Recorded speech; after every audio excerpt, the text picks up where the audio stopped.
శుభోదయం మిత్రులారా, వార్తా కథనాలపై విశ్లేషణ కార్యక్రమం టీజీటీవీ మార్నింగ్ న్యూస్ కు స్వాగతం. నేను మీ జర్నలిస్ట్ సత్య. ముందుగా రాష్ట్రంలో జరుగుతున్న రాజకీయ పరిణామాలను కనుక పరిశీలించినట్లయితే హైకోర్టు స్థానిక సంస్థల ఎన్నికలు నిర్వహించుకోవచ్చు, మాకు ఎలాంటి అభ్యంతరం లేదు, కానీ 50% రిజర్వేషన్ ను మించకూడదు అని చెప్పి ఏదైతే తన మధ్యంతర ఉత్తర్వుల్లో పేర్కొన్నదో ఇప్పుడు కాంగ్రెస్ ప్రభుత్వం పరిస్థితి కుడిలో పడ్డ ఎలుకలా తయారైంది.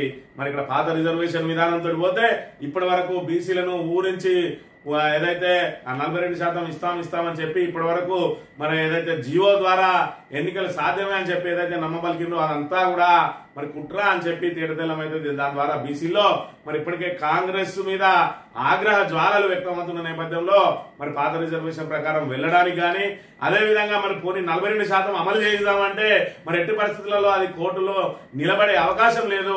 అయినప్పటికీ కూడా ఇంకా తన డ్రామాలను కొనసాగించడానికి మరి 42% తోటే పోతామని చెప్పి మేకపోతు గాంభీర్యంతో మరి ఇక్కడ ఏదైతే బీసీ నాయకులతోటి ప్రకటనలు చేయిస్తా ఉన్నాడు రేవంత్ రెడ్డి. అదేవిధంగా సుప్రీం కోర్టుకు వెళ్తాము, స్టే వెకేట్ చేస్తామని చెప్తా ఉన్నారు.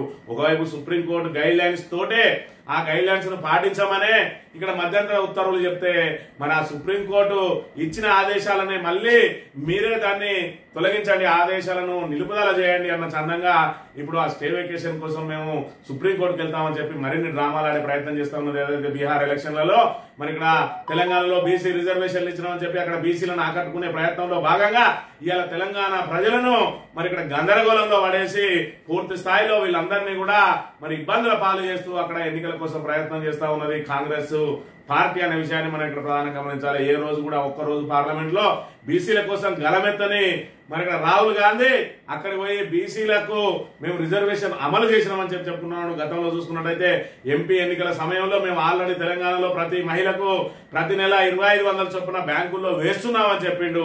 వాళ్ళు ఏదైనా ప్రకటన చేస్తే అది ఇచ్చిన కిందనే మరి ఇక్కడ ప్రచారం చేసుకుంటున్న పరిస్థితి. మరోవైపు ఇప్పుడు 42% రిజర్వేషన్ గురించి కూడా అక్కడ గప్పాలు కొట్టి మేము ఇక్కడ కూడా అధికారంలోకి వస్తే అదే విధంగా మరి రిజర్వేషన్లు తెలంగాణలో అమలు చేసిన విధంగా అమలు చేసి తీరుతామని చెప్పడానికి ఈ రోజున పాత రిజర్వేషన్ మీద పోవడానికి వెనకాడుతా ఉన్నది.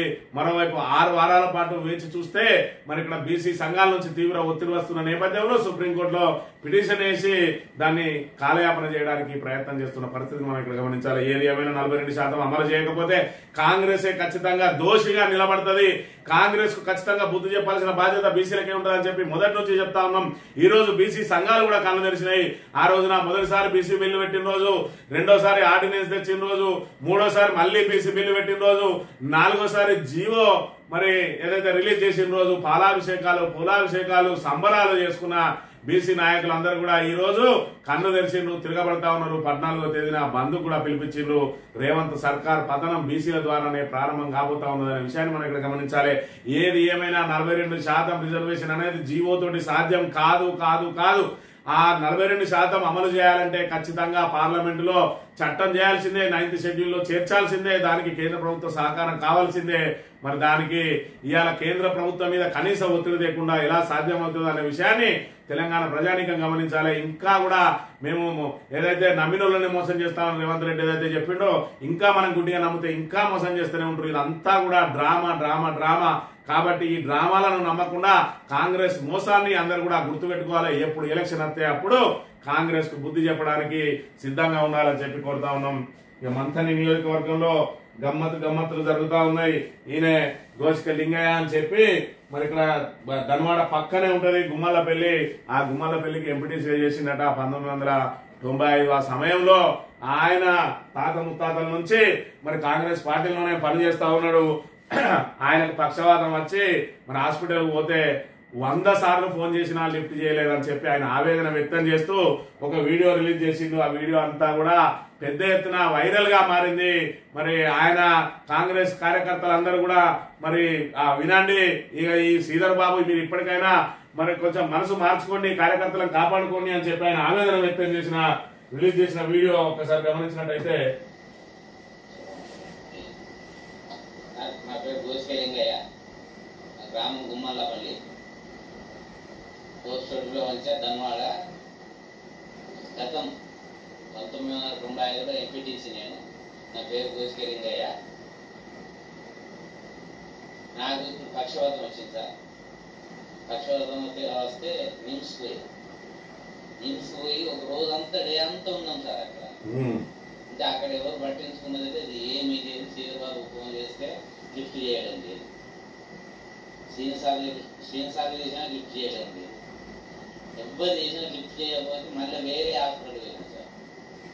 అక్కడ కూడా బెడ్స్ దొరకక ఇది ఆయన పరిస్థితి, వాస్తవ పరిస్థితి ఏదైతే ఉన్నదో ఆయన అనారోగ్యం పాలై పక్షవాతం పాలై నిమ్స్ కు పోతే నిమ్స్ లో బెడ్ దొరకకపోతే 100 సార్లు శ్రీధర్బాబు ఫోన్ చేసినా 100 సార్లు శ్రీనిబాబు ఫోన్ చేసినా ఫోన్ లేపలేదని చెప్పి ఆయన ఆవేదన వ్యక్తం చేస్తూ వీడియో రిలీజ్ చేస్తే అదంతా వైరల్ గా మారితే మా బడుగు బలహీన వర్గాల ప్రతినిధి అని చెప్పి ఏదైతే వీళ్ళు మరి ఇక్కడ ప్రొజెక్టు చేస్తారో ఆయనను ఏదైతే జాకీలు పెట్టి లేపుతారో మా శ్రీనుబాబు ఇక్కడ మొత్తం ప్రజలకు అందుబాటులో ఉంటాడు, మా శ్రీధర్ బాబు ఏమో మొత్తం ఆ రాష్ట్రం మొత్తాన్ని గాడిలో పెట్టే ప్రయత్నం చేస్తే మా శ్రీనుబాబు ఏమో మొత్తం నియోజకవర్గ బాధ్యతలు భుజాన మోస్తాడని చెప్తే భుజాల మీద మోసేది ఇది. మరి దీంతో ఏం జరిగిందా అని అంటే మొత్తం పరుగు పోయిందిగా అన్నట్టుగా మరి ఇక్కడ శ్రీధర్ బాబు మీద డైరెక్ట్ గా ఒక కాంగ్రెస్ సీనియర్ నాయకుడు ఆయన మరి ఇక్కడ గుండె పగిలి ఆ మాటలు మాట్లాడితే ఇవంతా కూడా ప్రజల లోపలికి వచ్చుకోపోవడంతో నిన్నటి రోజున మరి అక్కడికి వీళ్ళ దగ్గరికి వెళ్ళిండ్రు.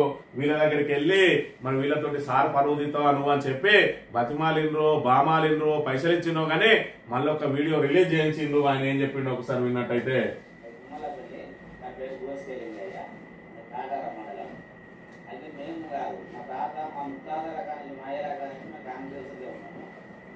మాకు ఇప్పుడు ఇల్లు కట్టించింది కూడా కాంగ్రెస్ ప్రభుత్వమే. అంతకుముందు 15వ సర్వే నంబర్ కూడా ఇచ్చింది కూడా మా శ్రీపాదరావు గారే. అప్పటి నుండి ఇప్పటికీ వాళ్ళ నీడలోనే వాళ్ళ గురువు నీడలోనే బ్రతుకుతున్నాం. మాకు ఏ పార్టీ కూడా ఏ సహాయం చేయలేదు వాళ్ళ తప్ప. ప్రక్షోభం వచ్చి హైదరాబాద్ హాస్పిటల్ పోయినాం. అయితే కాలు వచ్చింది, చూసింది సరే అని ఎదిపోయింది. ఎదిపోయిన తర్వాత మేము కూడా అక్కడ వారకాలం పోయింటున్నాం. నాకు కొద్దిగా మత్స్యస్థితం ఉంది సార్. మత్స్యస్థితం లేదు కాదు, ఉన్నదట పాపం. అయితే సార్ వచ్చిండట, చూసిండట. సార్ వచ్చిండు, చూసిండు, నీకు సాయం చేసిండు, అన్ని రకాలు ఆదుకున్నాడు. ఇంకా ప్రాబ్లం ఏంది, నువ్వెందుకు వీడియో మరి రిలీజ్ చేసినావు అని అంటే పాపం కాంగ్రెస్ నాయకులకు మా సార్ పరువు పోయిందని చెప్పి మరి ఇక్కడ గోష్క లింగయ్యకు పాపం ఆయన నయానో భయానో ఒప్పించి ఆయనకే మతస్థిమితం లేదని చెప్పి ఆయనతోటి చెప్పించి మరి అక్కడ చెప్తా ఉన్నాడు. దీనికి అంతటి కూడా ప్రధాన కారణం ఏంటిది అని అంటే మరి అక్కడ ఉన్నటువంటి కాటారం గ్రామానికి, ధన్వాడ గ్రామానికి సంబంధించి, కాటారం మండలం ధన్వాడ గ్రామానికి ఏదైతే శ్రీధర్బాబు సొంత గ్రామానికి సంబంధించి ఆయన పాత అనుచరుడైనటువంటి చల్ల నారాయణ రెడ్డి, ఆ చల్ల నారాయణ రెడ్డికి ఫోన్ చేసిందట ఈ లింగయ్య.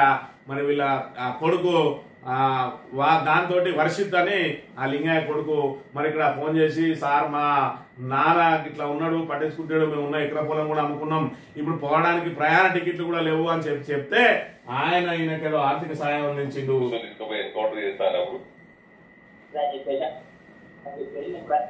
ఓడిపోయినా నేను ఎలక్షన్ లో ఓడిపోయినా, నేను ఓడిపోయినా, ఖర్చుల పాలైనా లేకుండా కానీ మానవత్వం 3,000 రూపాయలు కట్టి వస్తాయని అప్పుడు ఎందుకు ఇచ్చినా, నీకు ఎవరి రూపాయలు ఎందుకు ఇచ్చినా, నీకు ఎందుకు 10 సార్లు మాట్లాడి ఈయన 3,000 రూపాయలను ఇక్కడ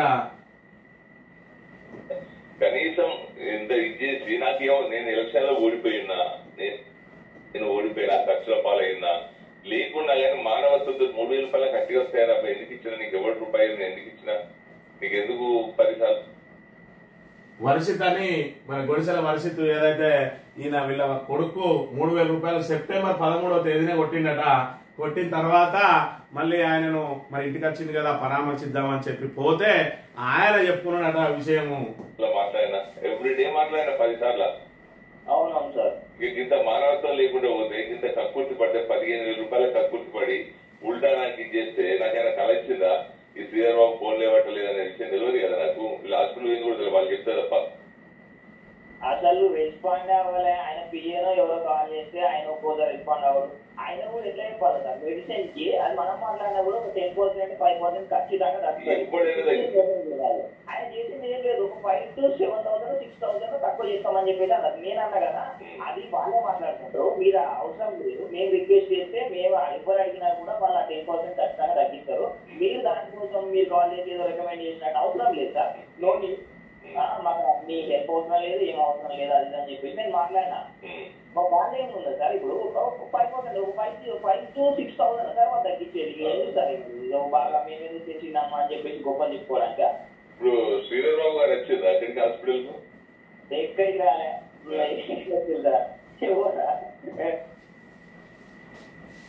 ఈ వ్యాఖ్యలు మొత్తం వైరల్ గా మారినాయి. ఆయన లింగయ్య గోష్క లింగయ్య ఏదైతే మాట్లాడిండో ఆవేదనతో మాట్లాడిండో ఆ వ్యాఖ్యలన్నీ వైరల్ కావడంతో పాపం చల్లనారాయణ చెప్తాడు 15,000 రూపాయలు తీసుకుపోయి ఆయనకి ఇచ్చి నువ్వు సార్ వచ్చిండని చెప్పు, నేను సార్ తోటే మొత్తం నీ కుటుంబం అంతా బాగుపడ్డదని చెప్పు, అసలు సార్ తప్ప నీకు ఎవరు సాయం చేయలేదని చెప్పు అని చెప్పి మరి ఇక్కడ ఆయనతోటి నిన్న వీడియో రిలీజ్ చేయించిండ్రు.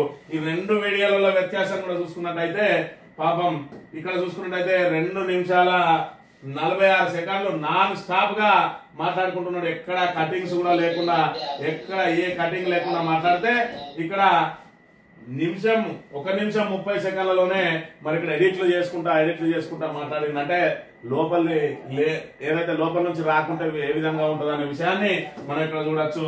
అంటే లేని ఒక క్వాలిటీని శ్రీధర్ బాబుకు మరి ఇక్కడ ఆయనకు తగిలించడానికి ఏదైతే బడుగు బలహీన వర్గాల ప్రతినిధి ఒక ట్యాగ్ లైన్ కలిగేయడానికి ఇవాళ ఆయన ఏదైతే కాంగ్రెస్ పార్టీకి ఆయన తాత ముత్తాతల నుంచి పనిచేస్తా ఉన్నాడో మన శ్రీధర్ బాబు 100 సార్లు ఫోన్ చేసినా పట్టించుకోలేదు.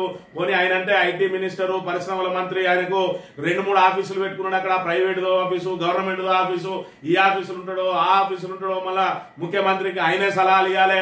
ఈ 42% తోటి ఇప్పుడు బీసీలను ఏ విధంగా అయితే మోసం చేసినామో ఆ మోసాన్ని మళ్ళీ ఎట్లా బయటపడకుండా మనం ఎట్లా చేయాలని చెప్పి చిత్రగుప్తుని లెక్క ఆయన రాసుకుంటూ కూర్చుంటాడు కాబట్టి ఫోన్ ఎత్తలేదు. కానీ మరి శ్రీనుబాబును ఇటే దారాదత్తం చేసిండు కదా, మరి ఇక్కడ మంత్రికే దారాదత్తం చేసిండు. మరి మంత్రి మొత్తం చూసుకోకుండా నీ ధనవాడ పక్కకు కూతవేట దూరంలో ఉంటది గుమ్మలపల్లి, ఆయన ఫోన్ చేస్తానని నాకు కనీసం పట్టించుకోవాలా శ్రీనుబాబు? మొత్తం నువ్వు కూడా బడుగు బలహీన వర్గాల ప్రతినిధి అని చెప్పి నీకో ట్యాగులైన కలిగించి నిన్ను కూడా మోస్తాను కాంగ్రెస్ కార్యకర్తలు. ఆఖరికి నువ్వు కనీసం అక్కడ పోయి చూడకపోతే, నీ అన్న అక్కడ పోయి చూడకపోతే పాపం వీళ్ళు తలాయిని పైసలు వేసుకొని 15,000 పట్టుకపోయి ఇచ్చిండ్రట నారాయణ రెడ్డి చెప్తా ఉన్నాడు. ఇచ్చి ఆయన మీద రివర్స్ మాట్లాడితే ఆయనే వాళ్ళ అన్న కొడుకుతో మాట్లాడి ఇదే పద్ధతి నాకు 100 సార్లు నాకు కూడా 10 సార్లు ఫోన్ చేస్తే నేను వస్తున్నా అని చెప్పి నా శాయశక్తిలో ఏదో నాకు తోచింది 3,000 రూపాయలు బస్ ఛార్జీలు కావాలంటే నేను ఇస్తే ఉల్టా నా మీద మాకు ఎవరు సాయం చేయలేదని చెప్పి వాళ్ళు శ్రీధర్ బాబు రాలేదని వాళ్ళు చెప్తేనే మాట్లాడిన నాకేం తెలుస్తుంది వాళ్ళు శ్రీధర్ బాబు వచ్చిందా రాలేదనే విషయం వాళ్ళు చెప్తేనే కదా. వాళ్ళే ఇవన్నీ మాట్లాడి మళ్ళీ వాళ్ళు అవతల పైసలు ఇవ్వగానే నా మీద ఎట్లా మాట్లాడతారని చెప్పి అలా అన్న కొడుకు మాట్లాడితే శ్రీధర్ బాబు రాలే ఏం రాలే ఆఖరికి అలా పిఏ మరి నేను 5-6 వేలు తక్కువ చేస్తా అంటే మీరేంది 5-6 వేలు తక్కువ చేసేది మేము పోయి అడిగినా చెప్తారు. ఇవాళ 4-4.5 లక్షలు ఖర్చు అయితే 5-6 వేలు తక్కువ చేయించడానికి నీ 5-6 వేలు మేము ఏమైనా బిచ్చమనుకుంటున్నామా అని చెప్పి దాన్ని రిఫ్యూజ్ చేసి వీళ్ళు అక్కడ బిల్లు కట్టుకుని వెళ్ళొచ్చిరట. ఇది బడుగు బలహీన వర్గాల ప్రతినిధి దుద్దిల శ్రీధర్ బాబు గారు నిత్యం ప్రజల కోసం తపన పడే అవతారం ఇక్కడ కనబడ్డది. ఆయన సొంత పార్టీ కార్యకర్తలు ఆయన ఊడిగా చేసిన కార్యకర్తలనే పట్టించుకుంటలేడు. ఇక శ్రీనుబాబుకి అయితే ఆయన చేసే పనులు ప్రభుత్వ పనులు ఆయనే ఉన్నాయి, ప్రైవేట్ పనులు ఈయన ఉన్నాయి. ఈయన సెటిల్మెంట్లలో చేస్తాను. ఎందుకంటే మళ్ళీ 2028లో వచ్చే ఎలక్షన్ వరకు మళ్ళా మూలలు అన్ని మళ్ళీ రెడీ చేసుకొని ఉంటే మళ్ళీ ఎలక్షన్ రాగానే ముల్లె పట్టుకొని వస్తే మరి అంతే నీకు పని చేసేది చేయకుంటేంది. ఎలక్షన్ల ముందు రోజు పోల్ మేనేజ్మెంట్ చేసి డబ్బులు వారేసి మళ్ళీ గెలవాలి మళ్ళీ పోవాలి. ఎవరెవరైతే కార్యకర్తలు ఉన్నారో మేము గెలిపించినామంటే డబ్బులు ఎందుకు గెలిపించిన వారా అని చెప్పి వాళ్ళని అవమానాలు చేయాలి, వాళ్ళని చెప్పు కిందనే ఉంచుకొని ఎవరిని ఎదుర్కొంటూ చూడాలి. ఇది అన్నదమ్ములు చేసే పరిస్థితి మంత్రిలో ఉన్నదనే విషయాన్ని మరి ఇక్కడ మంత్రి ప్రజలందరూ గమనించాలి. ఈ వార్తా కథనాలను కనుక పరిశీలించినట్టయితే ముందుగా నమస్తే తెలంగాణలో T shirt super hit made in Telangana. మొన్న గణేష్ నిన్న కిటెక్స్ ఉన్నాడు young one Warangal Kakatiya mega textile park లో ఉత్పత్తి ప్రారంభించిన సౌత్ కొరియా దిగ్గజం కోటి విలువైన 15,000 టీషర్ట్ల ఉత్పత్తి ఫార్మ్ టు ఫ్యాబ్రిక్ నినాదంతో 8 ఏళ్ల కింద టెక్స్టైల్ పార్క్ కు పునాది రాయి వేసిన కేసీఆర్ వస్త్రనగరంగా రూపుదిద్దిన వరంగల్ నగరం విదేశాలకు ఎగుమతి అవుతున్న వస్త్ర ఉత్పత్తులు అని చెప్పి మరి ఇక్కడ అనేక సంస్కరణలు తీసుకొచ్చిండు కేసీఆర్. ఆ ఫలాలన్నీ ఇప్పుడు అందుతా ఉన్నాయి. ఒకవైపు మనం ఇక్కడ 10 సంవత్సరాల పాటు పారదర్శక పాలన అందించుకొని అన్ని రకాల అభివృద్ధి పథంలోకి తీసుకుపోతా ఉంటే ఆ అభివృద్ధి మరి ఇక్కడ పురోగమించాలి. కానీ ఇవాళ కాంగ్రెస్ వచ్చిన తర్వాత తిరోగమనంలోకి పోయింది. ఇలాంటి మెగా టెక్స్టైల్ పార్క్ ఏర్పాటు చేసిండు. ఆ మెగా టెక్స్టైల్ పార్క్ కు సంబంధించి దాని ఉత్పత్తి ఫలాలు ఇప్పుడు అందుతా ఉన్నాయి. మరొక టీషర్ట్ కంపెనీలోనే మరి 1 కోటికి పైగా విలువైన టీషర్ట్ల ఉత్పత్తి ప్రారంభమైంది అని అంటే ఇంకా వివిధ రకాల వస్త్ర పరిశ్రమ ఏ విధంగా ఉండాలి. మరి దీన్ని ఇప్పుడు ప్రభుత్వం గొప్పగా చెప్పుకుంటుంది. ఏదో వాళ్ళే మొత్తం ఆ టెక్స్టైల్ పార్క్ ఏర్పాటు చేసి దాన్ని అభివృద్ధి చేసి ఇలా ఉత్పత్తి గణనీయమైన ఉత్పత్తి సాధించినట్టు చెప్పుకుంటా ఉన్నాయి. ఇవన్నీ కేసీఆర్ వేసిన పునాది రాళ్లకు ఆయన చేసినటువంటి సంస్కరణలకు ఇప్పుడు ఫలాలు అందుతా ఉన్నాయి. ఉన్నాయి. ఈ ఫలాలను అందుకొని ఏ విధంగా సంక్షేమం అభివృద్ధి సమపాలలో ప్రజలకు అందించాలో తెలియక చేతగారి ప్రభుత్వం, అసమర్థ ప్రభుత్వం ఇవాళ ప్రజలను గందరగోళంలో నెట్టేసి ఇవాళ 22 నెలల నుంచి గ్రామ పంచాయతీలకు పాలక వర్గం లేక, కేంద్రం నిధులు లేక, రాష్ట్రం నిధులు లేక మొత్తం పల్లెలన్నీ కంపగొట్టిపోతా ఉన్నాయి. కనీసం ఎవరైతే తాజా మాజీ సర్పంచులు ఉన్నారో వాళ్ళకు పదవి సమయం ముగిసే సమయంలో వాళ్ళకు పర్సన్ ఇన్ఛార్జ్ ఇచ్చినా కూడా కనీసం ఆ సర్పంచులన్నా కూడా మీరు వీటిని చూసుకునే వాళ్ళ పరిపాలన చూసుకునేవారు. అక్కడి నుంచి కూడా కనీసం రాష్ట్రం ఇవ్వకుండా కేంద్ర ప్రభుత్వం నిధులు వచ్చేది. ఇక కేంద్ర ప్రభుత్వం నిధులు విడుదల చేయది, రాష్ట్ర ప్రభుత్వం నిధులు విడుదల చేయది. కనీసం ఎన్నికలు పెట్టడం కూడా చేతగాని ప్రభుత్వంతో ఇవాళ మరి ఇక్కడ గ్రామాల్లో ఉన్నటువంటి ప్రజలందరూ కూడా తీవ్ర ఇబ్బందులు పడుతున్న పరిస్థితిని మనం చూడాలి. ఇక కేసీఆర్ జీవో మనకెందుకు, చలో సుప్రీంకోర్టుకు. మాజీ సీఎం మీద పగతో జీవోలను సాధిస్తున్న రేవంత్ సర్కార్ బీఆర్ఎస్ చేసిన రిజర్వేషన్లతో స్థానిక ఎన్నికలకు వెళ్లొచ్చన్న కోర్టు, హైకోర్టు ఇచ్చిన ఉత్తర్వులతో ఆందోళనలో ముఖ్యమంత్రి రేవంత్ రెడ్డి. ఆనవాళ్లే వద్దనుకుంటే ఆ రిజర్వేషన్లతో ఎన్నికలు ఎట్లా అనే అంతర్మదనం. పొద్దున్నే మంత్రులు, టీపీసీసీ అధ్యక్షులు, న్యాయవాదులతో చర్చలు. జీవో 9 పై హైకోర్టు ఇచ్చిన స్టే మీద సుప్రీంకోర్టు వెళ్లాలన్న నిర్ణయం. మొండి పట్టుదలతో సమస్యను మరింత జటిలం చేసే ప్రయత్నమే అంటున్న బీసీ నేతలు. చెలో సుప్రీంకోర్టు అట. అసలు హైకోర్టు స్టే విధించిందే సుప్రీం ఆదేశాలు ఏవైతే ఉన్నాయో గైడ్ లైన్స్ ను పాటించలేదని మళ్ళీ సుప్రీంకోర్టుకు పోతే అడ్డంగా కొట్టేస్తుంది నీ పిటిషన్ అనే విషయాన్ని మనం ఇక్కడ గమనించాలి. కేవలం టైంపాస్ చేయడానికి బీహార్ ఎలక్షన్లలో బీసీలకు మేము మరి తెగ ప్రయత్నాలు చేస్తా ఉన్నాం అని మరి ఇక్కడ చెప్తున్న పరిస్థితే తప్ప ఇవాళ బీసీలకు అది జీవో నిలబడదని తెలిసి కూడా ఏ రకంగా మోసం చేసిర్రు, ఏ విధంగా బీసీలను ఏ మార్చిండ్రు, జీవో తోటి ఇవాళ ఎన్నికలకు పోయే ప్రయత్నం చేసి అందరినీ బీసీలందరినీ ఏ విధంగా ఏ మార్చిండ్రు, బీసీలను ఏ విధంగా దగా చేసిర్రు అనేది ఇవాళ తెలంగాణలో ఉన్న ప్రతి పౌరునికి అర్థమైపోయింది. ముఖ్యంగా బీసీలందరూ కూడా నడుం కట్టాలి. ఇవాళ కాంగ్రెస్ గద్దె దించే వరకు బీసీలు విశ్రమించరాదు అనే విషయాన్ని మనం ఇక్కడ గమనించాలి. ఏదైతే బీసీ సంఘాల నాయకులు ఎవరైతే ఉన్నారో ఇప్పటిదాకా పాలాభిషేకాలు చేసిన నాయకులు ఇప్పటికైనా కళ్ళు తెరవాలి. కళ్ళు తెరిచి ప్రభుత్వానికి మరి ఇక్కడ బుద్ధి వచ్చే విధంగా ఖచ్చితంగా మన తీర్పు అనేది ఓటు ద్వారానే చూపించాలి. ఇప్పుడు కాకపోతే ఇంకా నెలకు 2 నెలలకు స్థానిక సంస్థల ఎన్నికలు పెట్టక తప్పది. కానీ స్థానిక సంస్థల ఎన్నికల్లో ఒక్కటంటే ఒక్క సీటు కూడా కాంగ్రెస్ కు రాకుండా బీసీలందరూ నడుం కట్టి బీసీ అన్న వ్యక్తి ఏ వ్యక్తి కూడా కాంగ్రెస్ కు ఓటు వేయకుండా ఖచ్చితంగా బుద్ధి చెప్పాలి. అదేవిధంగా ఎస్సీ ఎస్టీ వాళ్ళు మరి మైనారిటీలు కూడా బీసీలకు మద్దతుగా నిలవాలి. మద్దతుగా నిలిచి ఇవాళ బీసీ వ్యతిరేకి, ఎస్సీ వ్యతిరేకి, ఎస్టీ వ్యతిరేకి మరి ఇక్కడ చిన్న స్థాయి స్థానిక సంస్థల ఎన్నికల ఆశావాహులకు మరి ఆశల మీద నీళ్లు కలిగినటువంటి కాంగ్రెస్ ప్రభుత్వాన్ని పుట్టి ముంచాలంటే ఎన్నికలు ఎప్పుడొచ్చినా కూడా కాంగ్రెస్ కు మరి ఇక్కడ డిపాజిట్ రాకుండా ఒక్క సీటు కూడా గెలవకుండా ప్రయత్నం చేయాలి. అది జూబ్లీ హిల్స్ ఎన్నికతోటే చేయాలి. ఇక్కడ హైదరాబాద్ ప్రజలు కూడా గ్రామీణ ప్రాంత ప్రజలకు ఏ విధంగా అన్యాయం జరుగుతుందో వాళ్ళు కూడా గమనించి ఖచ్చితంగా కాంగ్రెస్ కు బుద్ధి చెప్పే కార్యక్రమంలో భాగస్వాములు అయితేనే ఇవాళ కాంగ్రెస్ అనేదానికి మరి ఇక్కడ వాళ్ళ తప్పుడు విధానాలన్నింటినీ మార్చుకుని ఇవాళ ప్రజల కోసం ఏం చేయాలనే దాని మీద కొంచెం దృష్టి సారిస్తారనే విషయాన్ని మనం ఇక్కడ గమనించాలి. కేసుల ఆదానికి కవచంగా మోడీ. సెక్యూరిటీస్ కేసులో భారత ప్రభుత్వం సహకరించినట్లే సమన్లు జారీకి సహకారం కోరిన అమెరికా ఎస్ఈసి 11 నెలల్లో పదే అడిగినా స్పందించని మోడీ సర్కార్. న్యూయార్క్ కోర్టులో యుఎస్ ఎస్ఈసి స్టేటస్ రిపోర్ట్. సమన్ల జారీలో సహాయ నిరాకరణపై ఎస్ఈసి అసహనం. నేరం రుజువైతే ఆదానిని యుఎస్ కు అప్పగించాల్సిందే, 5 ఏళ్ల జైలు శిక్ష పడవచ్చు అంటున్న న్యాయ కోవిధులు. అందుకే కేంద్రం సాయం చేయట్లేదు నెటిజన్లు అని చెప్పి మరి ఇక్కడ మోడీ ఆదానీలు ఏ విధంగా కలిసి ఉంటున్నారు అనేది ఇప్పటికే అనేక రకాలుగా వాళ్ళ మీద మరి ఆరోపణలు వెలువడుతున్న నేపథ్యంలో ఆయన ఏదైతే మరి ఇక్కడ సెక్యూరిటీస్ కు సంబంధించి కేసుకు సంబంధించి 2238 కోట్ల సెక్యూరిటీ మోసం చేసిండు చెల్లని బాండ్లతోటి అని చెప్పి యుఎస్ ఆయన మీద సమన్లు జారీ చేస్తా ఉన్నది. ఆయన మీద అక్కడ మరి అమెరికా కోర్టులో విచారణ జరగాలంటే ఆయన సమన్లను స్వీకరించాలంటే భారత ప్రభుత్వం సహకరించాలి. కానీ ఆయనకు శిక్ష పడే అవకాశం ఉన్నదని చెప్పి మోడీ ఆయనకు అండగా నిలుస్తా ఉన్నాడని చెప్పి ఆయన మీద మరి ఇక్కడ పెద్ద ఎత్తున ఆరోపణలు వెలువడుతున్న పరిస్థితి మనం ఇక్కడ చూడాలి. నిన్న రోజున హరీష్ రావు గారు కుండ బద్దలు కొట్టినట్టు చెప్పిండు. వాటాలున్నాయా, మూటలున్నాయా అని చెప్పి నీటి హక్కులపై మాట్లాడవేంది, బనకచెర్లపై మౌనం ఎందుకు రేవంత్, బనకచెర్లపై ఏపీ ముందుకెళ్తుంటే ముందు నిద్రపోతున్నావు, టెక్నో ఎకనామికల్ అప్రైజల్ కోసం బనకచెర్ల పిఎఫ్ఆర్ వచ్చిందని ముఖ్యమంత్రికి కేంద్ర మంత్రి పాటిల్ లేక కర్ణాటక, మహారాష్ట్ర తమ అభ్యంతరాలు చెప్పినాయి. మరి రాష్ట్ర ప్రభుత్వం ఎందుకు స్పందించడం లేదు? కర్ణాటక పోయి ఆలీజ్ వెళ్ళాలనుకుంటా వచ్చినావు, ఆల్మట్టి ఎత్తు పెంచొద్దని ఒక్క మాట చెప్పకపోతే మీ బనకచెర్లపై మీరు వెళ్లకుండా మేము సుప్రీంకోర్టుకు పోతాం. తెలంగాణ భవన్ లో మీడియాతో మాజీ మంత్రి హరీష్ రావు. చేతగాని ప్రభుత్వం, చేవలేని ప్రభుత్వం, ఏదైతే దానికి ఒక విధానాలు లేని ప్రభుత్వం, తెలంగాణ ప్రజల మీద ప్రేమ లేని ప్రభుత్వం ఇక్కడ గద్దెనెక్కితే తెలంగాణకు ఏ విధంగా అన్యాయం జరుగుతూ ఉన్నాయో చూడాలి.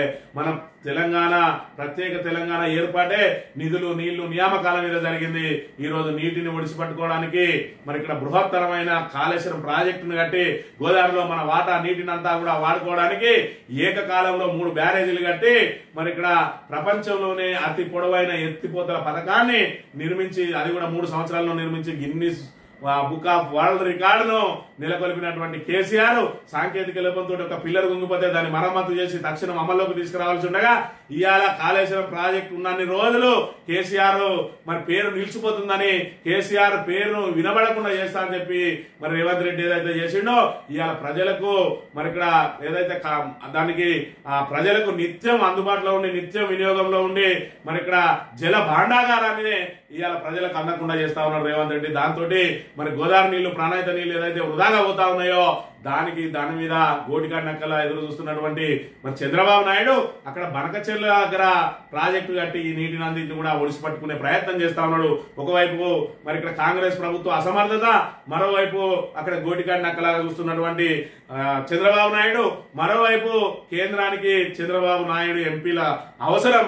దాంతో తెలంగాణకు తీవ్ర అన్యాయం జరుగుతా ఉన్నది. పనిలో పనిగా గోదావరికి మరి ఏదైతే కావేరికి అనుసంధానం చేసి తమిళనాడుకు నీళ్లు పట్టుకుపోయి తమిళనాడుకు నీళ్లు ఇచ్చి తమిళనాడులో పాగేయాలని బీజేపీ చూస్తా ఉన్నది.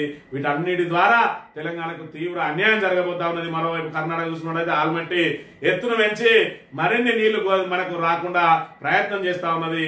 మరి ఈ రకంగా జరుగుతా ఉన్నా కూడా రేవంత్ రెడ్డి ఎందుకు పట్టించుకుంటలేవు నువ్వు అని అంటే ఆయనకి వేవి ఎక్కర్లేదు. ఆయన సీటు 3 ఏళ్లు కాపాడుకుంటే చాలు, ఆయనకు దేనితోటి పని లేదు. 3 ఏళ్ల తర్వాత మళ్ళీ అవకాశం ఇవ్వకపోతే ఇటు చంద్రబాబు సహకారంతో మోడీ సహకారంతో మళ్ళా ఇక్కడ తన స్టాండ్ కావాలి. కనీసం ఎంపీ అన్నాయి రాజకీయాల్లో క్రియాశీలకంగా ఉండడమే ఆయనకు కావాలి తప్ప తెలంగాణ ప్రాంత ప్రయోజనాలు కానీ తెలంగాణ ప్రజల మరి ఇక్కడ సమస్యలు కానీ ఆయనకు పట్టవు అనేది మనం ఇక్కడ ప్రధానంగా గమనించాలి. ఇవాళ ఏదైతే స్థానిక సంస్థల ఎన్నికల్లో 42% మరి బీసీలకు రిజర్వేషన్ పేరుతోటి మొత్తం యావత్ గ్రామీణ ప్రాంత ఓటర్లతో ఏ విధంగా ఆటలాడుకుంటున్నారో మనం చూస్తూనే ఉన్నాం. తమిళనాడు కోయంబత్తూరులో శనివారం జరిగిన 10వ FMAE national student motor sports కార్యక్రమానికి ముఖ్య అతిథిగా హాజరై ప్రారంభించిన మాజీ మంత్రి బీఆర్ఎస్ వర్కింగ్ ప్రెసిడెంట్ కేటీఆర్ ను జ్ఞాపకతో సత్కరిస్తున్న నిర్వాహకులు. ఈయన ఐటీ శాఖ మంత్రిగా చేసిండు. మరి ఇక్కడ చూసుకున్నట్టయితే విదేశాలలో ఐటీకి సంబంధించి గాని స్పోర్ట్స్ కి సంబంధించి గాని యువజన దానికి సంబంధించి గాని కొన్ని ఈ దేశంలో కూడా మళ్ళీ మాజీ మంత్రినే వెళ్తాడు. మరి ఇక్కడ చదువుకున్న సారు 5 సార్ల ఎమ్మెల్యే అయిండు, 2-3 సార్ల మంత్రి పదవులు చేపట్టిండు. ఇప్పుడు ఐటీ పరిశ్రమల శాఖ మంత్రి ఉన్నాడు. ఈ సార్ను అయితే ఇప్పటి వరకు ఎవరు వెళ్తలేరు. మరి శ్రీధర్బాబు గారు మరి ఇక్కడ ఐటీ పరిశ్రమలను నేను మొత్తం పెద్ద ఎత్తున తెలంగాణలో విస్తరింపజేస్తున్నా అన్నాడు. కానీ ఈయన సూచనలు తీసుకోవడానికి ఒక్కరంటే ఒక్కరు కూడా ఇప్పటి వరకు పిలిచింది లేదు. ఇదే కేటీఆర్ ను మళ్లీ పిలిచి ఆయన సూచనలు అదే స్టూడెంట్స్ కు మరి ఇక్కడ వాళ్ళను ఏదైతే చైతన్యపరిచే కార్యక్రమాలు గాని అవగాహన కార్యక్రమాలు గాని ఆయన ద్వారానే చెప్పించుకుంటున్న పరిస్థితిని చూసినట్టయితే ఇలా కాంగ్రెస్ ప్రభుత్వ విధానం మరి ఎంత లోపభూయిష్టంగా ఉన్నదో మనం ఖచ్చితంగా తెలుసుకోవచ్చు. అప్రబాద రైతు ఆత్మహత్య, దిగుబడి రాక మనస్తాపం, పొలం వద్ద పురుగుల మందు అయిన పూదరి శ్రీనివాస్ కరీంనగర్ జిల్లాలో విషాదం అట. అప్పుల బాధతోటి ఆత్మహత్యలు, రైతుల ఆత్మహత్యలను ఆపడానికి మరి ఇక్కడ వీళ్ళ దగ్గరనైతే ఎలాంటి ప్రణాళిక లేదు. ఇప్పటి వరకు రైతుల ఆత్మహత్యలను నివారించడానికి మరి దాని మీద సమీక్ష చేసింది లేదనే విషయాన్ని మనం ఇక్కడ గమనించాలి. ఇక మాపై పొంగులేటి పెత్తనం ఏంది, వరంగల్ నాయకులకు ఆత్మాభిమానం ఉండొద్దా, ఇన్ఛార్జ్ మంత్రిపై కాంగ్రెస్ అధిష్టానానికి ఫిర్యాదు. 13 ఢిల్లీకి కొండా సురేఖ దంపతులు మరి ఇక్కడ పొంగులేటి శ్రీనివాసరెడ్డి వరంగల్ ఇన్ఛార్జ్ మంత్రి. మరి అక్కడ స్థానికంగా 2 మంత్రులు ఉన్నారు, 2 కూడా మహిళా మంత్రులు, ఒకరు బీసీ ఒకరు ఎస్టీ. మరి బీసీ ఎస్టీల మీద రెడ్ల పత్తనం ఏ విధంగా ఉంటుంది అనే దానికి పొంగులేటి శ్రీనివాసరెడ్డి నిదర్శనం. మరి అక్కడ వాళ్ళకు తెలియకుండానే సమ్మక్క సారక్క టెండర్లు అన్ని కూడా తన కంపెనీకి ఇచ్చుకొని మరి కనీసం మరి వాళ్లకు ఒక ఇంటిమేషన్ కూడా ఇవ్వకుండా ఆయన యథావిధిగా వరంగల్ కార్యకలాపాలన్నీ కూడా తన దుప్పిట్లో పెట్టుకోవడంతో ఇవాళ వాళ్ళందరూ కూడా మరి ఆగ్రహంగా ఉన్నారట. ఇటు సీతక్క అయితే ఇటు కొండా సురేఖ అయితే మరి కొండా దంపతులు ఢిల్లీకి వెళ్లి ఫిర్యాదు చేయడానికి కూడా ప్రయత్నం చేస్తున్న పరిస్థితిని మనం ఇక్కడ గమనించాలి. ఇక వడ్ల కొనుగోళ్ల మరి ఏదైతే ప్రారంభం కాబోతా ఉన్నాయి, ఇప్పటికే యూరియా కొరతతోటి నానా ఇబ్బందులు పడ్డారు రైతులు. ఇక అట్లా ఏదైతే కోతకు వచ్చిన తర్వాత కనీసం ఈ ధాన్యాన్ని అయినా సక్రమంగా సకాలంలో కొనుగోలు చేస్తారా? పోయినసారే అకాల వర్షాలతోటి నానా ఇబ్బందులు పడ్డారు. ఏదైతే ధాన్యం కొనుగోలు కేంద్రాలకు తీసుకపోతే రోజుల తరబడి అక్కడే వేచి చూసి వడదెబ్బతో కూడా చనిపోయిండ్రు. తర్వాత అకాల వర్షానికి తడిసి మరి ముద్దయిపోయినాయి, అనేకంగా నష్టపోయిండ్రు. ఈసారైనా సకాలంలో కొంటారా అని అంటే వడ్ల కొనుగోలుకు నిధుల గన్నమాట. వానకాలం ధాన్యం సేకరణ మరి 1,43 లక్షలు వస్తుంది అని చెప్పి 43-45 లక్షలు వస్తుందని అంచనా ఉన్నది. అలా 80 లక్షల టన్నులు మెట్రిక్ టన్నులు కొనుగోలు చేయడానికి ప్రయత్నం చేస్తా ఉన్నదట. ఆ 80 లక్షల టన్నులకు మరి ఎంత అవుతాయి అని అంటే 21,000 కోట్లు అవుతాయట. ఆ 21,000 కోట్లలో ఇప్పుడు పౌర సరఫరా శాఖ దగ్గర ఉన్నది 7,000 కోట్లు, ఇంకా 14,000 కోట్లు కావాలి. దానికి తోడు అదనంగా మరి ఇక్కడ ఖరీఫ్ సీజన్ సంబంధించి 1,159 కోట్లు బోనస్ బాకీ ఉన్నది. మరి ఆ బోనస్ కూడా చెల్లించాలంటే మరి ఇక్కడ 15,000 కోట్ల చిల్లర కావాలి. మరి ఎక్కడి నుంచి తెస్తారు అని అంటే మళ్ళీ ఎక్కడికో అప్పుకు వెళ్ళాలి. మరి ఇక్కడ చూసుకున్నట్టయితే ఇవి వడ్ల కొనుగోలు సకాలంలో జరిగేనా, లేదంటే మళ్ళీ సాగదీసి దళారులకు అమ్ముకున్న తర్వాత అప్పుడు కొనుగోలు కార్యక్రమం ప్రారంభిస్తారా అని చెప్పి రైతులు ఇప్పుడే గుటగుటమంటున్న పరిస్థితి మనం ఇక్కడ గమనించాలి. ఫ్యూచర్ సిటీ వరకు కూడా మెట్రోను విస్తరిస్తా అని చెప్పి ఒక్క పురుగు కూడా లేని ఏదైతే ఫ్యూచర్ సిటీకి మెట్రో చేస్తామనంటే ఇవాళ కేంద్రం కొర్రీలు పెడతా ఉన్నది. ఫ్యూచర్ సిటీలో జనం ఉన్నారా? ఎయిర్పోర్ట్ ఫ్యూచర్ సిటీ కారిడార్ పై కేంద్రం సూటి ప్రశ్న. నగరమే లేని చోట ప్రయాణికులు ఎలా, ఆక్యుపెన్సీ అంచనా ఎలా? మెట్రో 2వ దశపై కేంద్ర ప్రభుత్వం ప్రశ్నలతో అధికారుల మల్లగులాలు. రద్దీ లేదంటూ రాయదుర్గం ఎయిర్పోర్ట్ రోడ్డును రద్దు చేసిన సర్కార్. కాంగ్రెస్ చేసిన తప్పిదాలు మెట్రో విస్తరణకు శాపంగా మారుతున్నాయని విమర్శలు వెలువెత్తుతున్నాయి.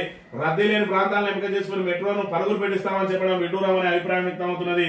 ఇదే విషయంలో ప్రతిపాదిత మార్గాల్లో ప్రయాణికుల రద్దీ ఎలా ఉందని కేంద్రం వేసిన సూటి ప్రశ్నకు సర్కార్ మెట్రో అధికారులు మల్లగుల్లాలు పడతా ఉన్నారు. మరి ఇక్కడ మెట్రో మరి ఏదైతే దానికి సంబంధించిన అనుమతి కావాలంటే కేంద్ర ప్రభుత్వమే అనుమతి ఇవ్వాలి. మరి ఇక్కడ నువ్వు మెట్రో వేస్తాను అంటే దాని రద్దీ ఏ విధంగా ఉంటుందంటే ఒక్క పురుగు కూడా లేడు. రాబోయే రోజులలో రద్దీ ఉంటుందంటే మరి అక్కడ ఉంటుందో ఉండదో దాన్ని నువ్వు ఊహించి మరి నీ ఊహలతోటి ఆ ఊహల పల్లకిలో ఊరేగుతా అంటే కేంద్ర ప్రభుత్వం మరి ఇక్కడ మేము ఒప్పుకునేది లేదు అని చెప్పి వాళ్ళు అడిగిన ప్రశ్నలకు ఇవాళ అధికారుల దగ్గర సమాధానం లేదు. రాయదుర్గం నుంచి ఎయిర్పోర్ట్ వరకు ఇస్తున్న మెట్రోను రద్దు చేసి అక్కడ రద్దీ ఉండదని, మరి అనేకంగా రద్దీ ఉంటది ఆ మెట్రో ఏదైతే ఎయిర్పోర్ట్ కు. ఎందుకంటే సకాలంలో వెళ్లాలనుకునే వాళ్ళు రోడ్డు మార్గంలో వెళ్తే ఆ ట్రాఫిక్ ఆంక్షలతోటి నానా ఇబ్బందులు పడుతున్న నేపథ్యంలో మెట్రో ద్వారా ప్రయాణించడానికి అనేక మంది ఆసక్తి చూపిస్తారు సకాలంలో వెళ్ళడానికి. అలాంటి మెట్రో మార్గాన్ని రద్దు చేసినటువంటి ప్రభుత్వం ఇవాళ ఏదైతే ఫ్యూచరే లేని ఫ్యూచర్ సిటీకి మెట్రో రైలు వేస్తా అని చెప్పి ప్రజా ధనాన్ని దుర్వినియోగం చేయడానికి ప్రయత్నం చేస్తా ఉన్నది. ఇప్పటికే ఎల్ఎన్టీ సంస్థ ఆ మెట్రో నుంచే తప్పుకున్నది. కాంగ్రెస్ ప్రభుత్వ ఈ విధానాలకు మరి ఇక్కడ మనస్తాపం చెంది ఆ లాస్ భరించి కూడా బయటకు వెళ్ళిపోయింది. కానీ నేను మీతోటి వేగలేను అని చెప్పి చెప్తా ఉన్నది ప్రముఖ సంస్థ. అంటే ప్రభుత్వ లోపభూయిష్ట విధానాలు ఏ విధంగా ఉన్నాయో మనం అర్థం చేసుకోవచ్చు. సాక్షి దినపత్రిక విషయానికి వస్తే కోటాపై ముందుకేనట. మరి ఇక్కడ 42% అమలు చేసే తీరుతామని చెప్పి వాళ్ళు చెప్తున్న పరిస్థితి. ఇక్కడ చిత్రగుప్తుని పక్కన పెట్టుకుని ఉన్నాడు ఇక్కడ. మరి ఇక్కడ రేవంత్ రెడ్డి ఆయన సలహా ప్రకారమే నేను నడుచుకుంటున్నా అన్నాడు. మరి ఇక్కడ స్వతహాగా లాయర్ అయినటువంటి శ్రీధర్ బాబుకు ఏదైతే ఆయన అసెంబ్లీలో చెప్పేటప్పుడు చెప్పిండు జీవోలో అన్ని రకాల జీవోకు చట్టబద్ధత ఉన్నది, దీన్ని ఏ కోర్టు కూడా అడ్డుకోలేవన్నాడు. ఇవాళ ఈ కోర్టు అడ్డుకున్నది. ఏం చెప్తావు సమాధానం? ఇవాళ ప్రజలను మోసం చేయడమే లక్ష్యంగా ఈయనను మేనిఫెస్టో కమిటీ చైర్మన్ గా పెట్టిండ్రు. ఈయన ప్రజలను మోసం చేయడమే లక్ష్యంగా ఇవాళ SC declaration, ST declaration, BC declaration, Kamareddy declaration అని, వరంగల్ డిక్లరేషన్ అని, అదేవిధంగా 6 గ్యారంటీలని 420 హామీలను రాసి ఇవాళ ప్రజలందరినీ మోసం చేసిండు. సబ్బండ వర్గాలను మోసం చేసిండు. అందులో బీసీలు ఒక భాగమే. బీసీలతో పాటు సబ్బండ వర్గాలను కూడా మోసం చేసిండు అనే విషయాన్ని మనం ఇక్కడ ప్రధానంగా గమనించాలి. ఆంధ్రజ్యోతి విషయానికి వస్తే రేపు సుప్రీంకు ఇది పెద్దగా పెట్టిండు. ఈయన ఓ పెద్ద ఎత్తున మరి ఏదో ఈ రేవంత్ రెడ్డి ప్రభుత్వం రేపు 42% జీవో తేబోతున్నదని రేపు సుప్రీంకు, నువ్వు సుప్రీంకోర్టు పోతావో పార్లమెంటుకు పోతావో మామరణ నిరాహార దీక్ష చేస్తావో బీసీలకు కావాల్సింది 42%. నువ్వేదైతే కామారెడ్డి డిక్లరేషన్ లో ఈ సూర్యుడు అటుమొలిసిన ఆప్చంద్రుడు ఇటుమొలిసిన 42% అమలు చేసి తీరుతామని చెప్పి బీసీలను నమ్మబలికి ఏ విధంగా అయితే ఓట్లు వేయించుకున్నావో ఇవాళ 42% అమలు చేయించాల్సిన బాధ్యత మరి ఇక్కడ రేవంత్ రెడ్డి మీద ఉన్నది. అది రాసిన శ్రీధర్ బాబు మీద ఉన్నది. మరి వీళ్ళు కనుక దాన్ని అమలు చేయలేకపోతే ఖచ్చితంగా వీళ్ళే దోషులు. అవసరమైతే రాజీనామా చేయాలి, బీసీలకు బేషరతుగా క్షమాపణ చెప్పాలి. ఇంకా కూడా ఏదైతే రేవంత్ గౌడ్ అని చెప్పి మన రేవంత్ రెడ్డిని సంబోధించిండు. ఎందుకంటే బీసీ జనోద్ధారకుడు అని చెప్పి ఏదో కాగితాల మీద అది అమలుగానే హామీని నోట్లకెళ్లి మాట్లాడితేనే అది మొత్తం బీసీలకు వచ్చి చేరినట్టు, బీసీలు ఆ ఫలాలు అందుకొని దాన్నే రోజు తిరిగి బతికినట్టు ఈయన గప్పాలు కొట్టుకుంటా ఈయన కేవలం ఎమ్మెల్సీ ఉన్ను మరి ఈయన అధ్యక్ష పదవిని కాపాడుకోవడం కోసం ఇవాళ రెడ్ల కాడ బావన్ల కాడ ఇక్కడ బానిసత్వం చేస్తా ఉన్నాడు మహేష్ కుమార్ గౌడ్. గౌన్లలో ఇజ్జత్ తీస్తా ఉన్న పరిస్థితి. ఇంకా కూడా బీసీ రిజర్వేషన్లపై రాజీ లేదట. రాజీ ఉండద్దు, రాజీ పడితే ఖచ్చితంగా మిమ్మల్ని బీసీ సమాజం ఎక్కడ కూడా క్షమించది, మిమ్మల్ని బొందబెట్టడానికి వెనకాడదనే విషయాన్ని మీరు గమనించాలి.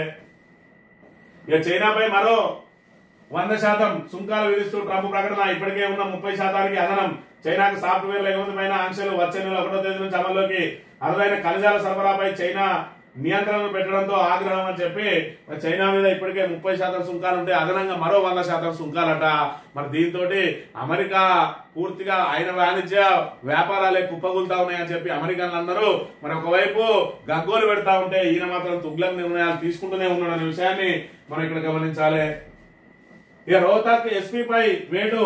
బిజార్నియాను బదిలీ చేసిన హర్యానా ప్రభుత్వం దళిత ఐపీఎస్ పూరన్ కుమార్ భార్యకు సోనియా లేఖ న్యాయ పోరాటంలో అండగా ఉంటారని భరోసా. పోస్ట్ మార్టం కు ఇంకా సంబంధించిన కుటుంబ సభ్యులు దోషులుగా తేలిన వారిపై చర్యలు అని చెప్పి మరి ఇక్కడ సీఎం సైని ఇక్కడ హామీ ఇచ్చిందట. తెలంగాణకు సంబంధించినటువంటి మరి పూరన్ కుమార్ ఐపీఎస్ హర్యానాలో ఎస్పీగా చేస్తా ఉన్నాడు. ఆయన దళితుడైనందున మరి ఇక్కడ అగ్రకుల ఐపీఎస్లు ఆయనను చులకనగా మాట్లాడడం, ఆయన పట్ల ఏకీభావంతో మాట్లాడడం, ఆయనను మానసికంగా వేధించడంతో ఆయన సర్వీస్ రివాల్వర్ తోటి మరి ఇక్కడ కాల్చుకుని ఆత్మహత్య చేసుకున్నాడు. దాని మీద ఆయన కుటుంబ సభ్యులు తీవ్ర ఆగ్రహం వ్యక్తం చేస్తూ డీజీపీతో సహా ఇతర ఐపీఎస్ల మీద మరి వాళ్ళ ఆరోపణలు ఏదైతే చేసిరో మరి బిజార్ని ఆట రోహ్తక్ ఎస్పీ ఆయన మీద వేటు వేసింది ప్రభుత్వం. అయినప్పటికీ కూడా వాళ్ళు ఇంకా సమ్మతించడం లేదు. మిగతా ఎవరైతే ఉన్నారో వాళ్ళందరి మీద చర్యలు తీసుకోవాలని చెప్పి చెప్తా ఉంటే వాళ్ళకి సోనియా గాంధీ వాళ్ళ భార్యకు లెటర్ రాసిందట. లెటర్ రాసి మరి మీకు అండగా ఉంటామని చెప్పి చెప్తున్న పరిస్థితి. ఇక మెట్రో ఆస్తుల బదిలీ తర్వాతే 2వ దశ డిపిఆర్. నెలాఖరులోగా ఆస్తుల మదింపు పూర్తి. ప్రత్యేక ఆడిటర్తో లెక్కలు తీసిన ప్రభుత్వం త్వరలో కేంద్రానికి ఆస్తుల బదిలీ పత్రం ఎల్లంటి వాడుకొని 39 ఎకరాల పైన ఆరాట. నువ్వు డిపిఆర్ కోసం ఏదైతే ప్రయత్నం చేస్తానో ఇప్పటికే కేంద్ర ప్రభుత్వం అడిగిన ప్రశ్నలకు మాత్రం మీ దగ్గర సమాధానాలు లేవు. ఇంకా ఏ డిపిఆర్ తీసినా మరి ఇక్కడ ఫ్యూచర్ లేని ఫ్యూచర్ సిటీకి దానికి ఇవన్నీ హంగులు అద్దె దాన్ని ఏదో గొప్పగా ప్రజెంట్ చేయాలని చూస్తా ఉన్నారు. కానీ జనసంచారం లేని చోట మరి మెట్రో ఎందుకనే దాని ప్రశ్నలకు మరి వీళ్ళు ఏ విధంగా సమాధానం చెప్తారో మనం ఇక్కడ చూడాలి. ఐకానిక్ గా టీ స్క్వేర్ అట. వచ్చే నెలాఖరుకల్లా భవన నిర్మాణ పనులు ప్రారంభం. అంతర్జాతీయ సంస్థలను ఆకర్షించేలా అద్భుతమైన మాల్ కాంప్లెక్స్ గా తీర్చిదిద్దాలి. ఏఐ హబ్ కోసం కార్పస్ ఫండ్ ఏర్పాటు చేయాలి. అధికారులకు సీఎం రేవంత్ రెడ్డి ఆదేశం. ఇవాళ ఇంటిగ్రేటెడ్ స్కూల్స్ గురించి మనం ఒకసారి గమనించినట్టయితే ప్రతి నియోజకవర్గానికి ఇంటిగ్రేటెడ్ స్కూల్స్ ఏవైతే ఉన్నాయో అన్ని రకాల గురుకులాలను ఒకటే చోటకు తీసుకొచ్చి ఒకటే క్యాంపస్ లో ఏర్పాటు చేస్తామని మొదలు పెట్టిరో ఇప్పటి వరకు ఏ నియోజకవర్గంలో కూడా ఇప్పటి వరకు పూర్తి కాలేదు. అందుకే ఒక్క ఇటుక వేరువ లేదు, ఒక కొత్త నిర్మాణం లేదు, ఒక కొత్త పాలసీ లేదు, కొత్త విధానం లేదు, పెండింగ్ ప్రాజెక్టులు పూర్తి చేసింది లేదు. అదే విధంగా ఇవాళ కొత్త ప్రాజెక్టులు తెచ్చింది లేదు. పోనీ 6 గ్యారంటీలను అమలు చేసిరంటే అది లేదు. ఏకైక హామీని అమలు చేసిర్రు. 6 గ్యారంటీలలో 13 అంశాలలో మహాలక్ష్మిలో ఉన్న 3 అంశాలలో ఒకే ఒక అంశాన్ని ఉచిత బస్సును అమలు చేసిర్రు. ఆర్టీసీ కుప్పగూలింది. ఆర్టీసీ ప్రైవేట్ పరంగా అవుతా ఉన్నది. కార్గోని ఇప్పటికే ప్రైవేట్ కి ఇచ్చేసిర్రు. మరి ఇక్కడ లాభాల బాట పట్టిన ఆర్టీసీకి టికెట్ల రేట్లు తగ్గాలి కానీ ఎందుకు పెరుగుతా ఉన్నాయి అనేది జనాలకు అర్థం కాని విషయమా? మరి జనాలకు ఇంకా పూలు పెట్టి మోసం చేయాలని చెప్పి ప్రయత్నం చేస్తా ఉన్నది ప్రభుత్వం. ప్రతి నెల ఆర్టీసీకి చెల్లించాల్సిన డబ్బులు చెల్లించకపోవడంతో ఆర్టీసీ గుదిబండగా మారింది ఉచిత బస్సు పథకం. మరి ఆర్టీసీ కుప్పగూలపోతా ఉన్నది. మళ్ళా ఈయనే టీ స్క్వేర్ కడతాడట.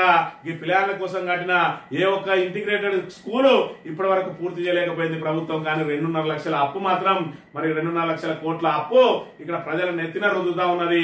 ఇంకా మాదే పెద్ద గొప్ప ప్రభుత్వం అని చెప్పి ఇక్కడ శ్రీధర్ బాబును రేవంత్ రెడ్డి గప్పాలు పడుతున్న పరిస్థితిని మనం ఇక్కడ చూడాలి. రైతన్నకు ధనధాన్యం అట 35,440 కోట్లతో 2 కొత్త పథకాలను ప్రారంభించిన. పప్పు ధాన్యాల కోసం 11,440 కోట్లతోటి ఆత్మ నిర్భరత మిషన్ అట. 24,000 కోట్లతోటి ధనధాన్య కృషి యోజన అట. 2030-31 వరకు మరి ఇక్కడ వెనుకబడిన 100 జిల్లాల్లో సబ్సిడీలు ఇచ్చి పప్పులు పండించి ఆ పప్పుల కొరత లేకుండా చేయాలన్నది కేంద్ర ప్రభుత్వ ఆలోచన అని చెప్పి చెప్తున్న పరిస్థితిని మనం ఇక్కడ ప్రధానంగా గమనించాలి. ఈనాడు దినపత్రిక విషయానికి వస్తే దిగుమతుల భారత్ దించుకుందాం, వ్యవసాయోత్పత్తుల్లో ఎగుమతుల పెంపైన దృష్టి పెడదాం. అదే ఆత్మ నిర్భర భారత్ అని 34,000 కోట్లతోటి ఇక్కడ ఎగుమతులు ఏదైతే దిగుమతులు అయితే ఏవైతే అవుతాయో వాటన్నిటిని కూడా రైతుల ద్వారా మరి మేక్ ఇన్ ఇండియా మన ఇండియాలోనే మరి తయారు చేసి ఆ రైతులను వాణిజ్య పంటల వైపు మళ్లించడానికి సబ్సిడీలు ఇచ్చి వాళ్ళకు విత్తనాలు ఇచ్చి వాళ్ళకి కావాల్సిన ప్రోత్సాహకాలు ఇవ్వడానికి మరి ఇక్కడ 2 కొత్త పథకాలను ప్రవేశపెట్టిన అంశాన్ని మనం ఇక్కడ చూడవచ్చు.